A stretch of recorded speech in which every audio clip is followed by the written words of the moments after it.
যদি কেউ দোয়ার হক আদায় করে দোয়া করতে পারে, দোয়া কবুলের জায়গাগুলোতে দোয়া করতে পারে, যথাযথভাবে দোয়া করতে পারে, দোয়ার শর্ত পূরণ করে দোয়া করতে পারে, কায়মন বাক্যে দোয়া করতে পারে, চোখের পানি ফেলে দোয়া করতে পারে, দোয়া এত বড় অস্ত্র, দোয়া এত বড় মাধ্যম, দোয়া এত বড় একটা উপায় যে এটা দিয়ে আল্লাহর লিখন, আল্লাহর তাকদীর, এটা আল্লাহর কাছ থেকে পরিবর্তন করিয়ে আনা যায় এই দোয়ার মাধ্যমে।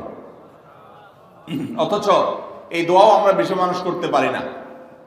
আমরা হুজুরদের দিকে চায় থাকি যে হুজুরদের সাথে আমরা শুধু আমিন আমিন বলবো, নিজেরা আল্লাহর কাছে দোয়া করবো এটা আমরা জানি না। অথচ আল্লাহ বলেছেন উদউনি আস্তাজিব লাকুম, তোমরা আমার কাছে দোয়া করো, আমি তোমাদের দোয়া কবুল করব। অতএব ভাইরা আমার, আমরা আল্লাহ রাব্বুল আলামিনের কাছে আমাদের ভাগ্যে যেন ভালো কিছু লেখা হয়, সেজন্য আল্লাহর কাছে বেশি বেশি করে দোয়া করব।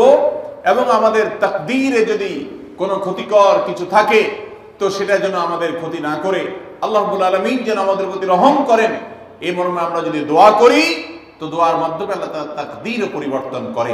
অবশ্য তাকদীরের মধ্যে দুইটা প্রকার আছে, একটা তাকদীরে মুবরাম আর একটা তাকদীরে গায়রে মুবরাম। তাকদীরে গায়রে মুবরাম যেটা, সেটা তাকদীর দোয়ার মাধ্যমে ফয়সালা আল্লাহ পরিবর্তন করেন।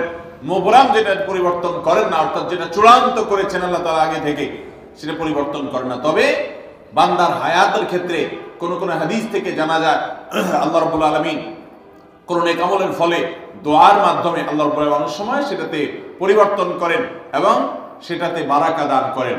অতএব আমাদেরকে তাকদীর, ভাগ্য যেন সুপ্রসন্ন হয়, আমাদের নসিব যেন ভালো হয়, আল্লাহ যেন ভালো কিছু দান করেন, সেজন্য শবে বরাতে রাত ভরে ইবাদত বন্দিগি এই জন্য নয়, বরং আমাদের ভাগ্যে ভালো কিছু হওয়ার জন্য বছর জুড়ে আমাদেরকে নেক আমল করতে হবে।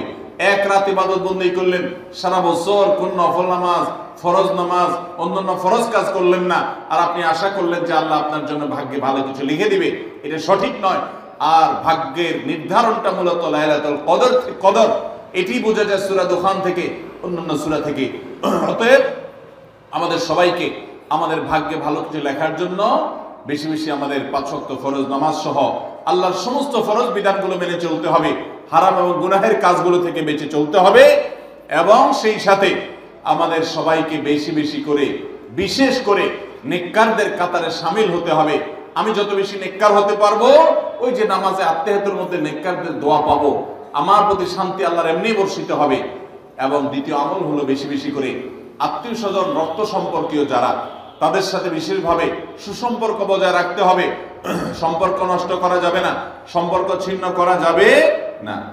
এবং তৃতীয় আমল হলো বেশি বেশি দোয়া করতে হবে।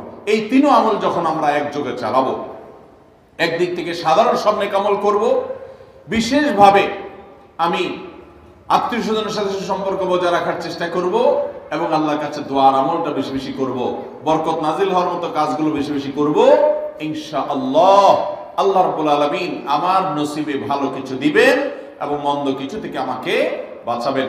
নবী করিম সাল্লাল্লাহু আলাইহি সাল্লাম আল্লাহর কাছে দোয়া শিক্ষা দিয়েছেন, আল্লাহুম্মা ইন্নী আউযু বিকা মিন দারকিল বালা, আল্লাহুম্মা ইন্নী আউযু বিকা মিন সুইল কাদা। আল্লাহ, আপনার কাছে আমার ভাগ্যের ক্ষতি থেকে আমি আপনার কাছে পানা চাই। অর্থাৎ আমার তাকদীরে, কাজার মধ্যে যদি কোনো ক্ষতিকর কিছু আপনি লিখে থাকেন, তাহলে সেই সুউল কাজা, এটা থেকে আমি আপনার কাছে পানা চাই। অতএব এই মর্মে আল্লাহর কাছে যত বেশি আমরা দোয়া করব, আল্লাহ রাব্বুল আলামিন আমাদেরকে তত বেশি হিফাজত করবেন। আল্লাহ তাআলা আমাদের নসিবে দুনিয়া এবং আখিরাতে, ইহকালে এবং পরকালে ভালো কিছু লেখেন, আমাদের নসিবে যেন ভালো কিছু হয়, সেই তৌফিক আল্লাহ তাআলা আমাদেরকে দান করেন। আমরা সবাই আমলগুলো করবো তো ইনশাআল্লাহ। আল্লাহ আমাকে আপনাকে আমাদের সবাইকে আমলের তৌফিক দান করুন। জাযাকুমুল্লাহু খায়রা ওয়া আখিরু দাওয়ানা আনিল হামদুলিল্লাহ।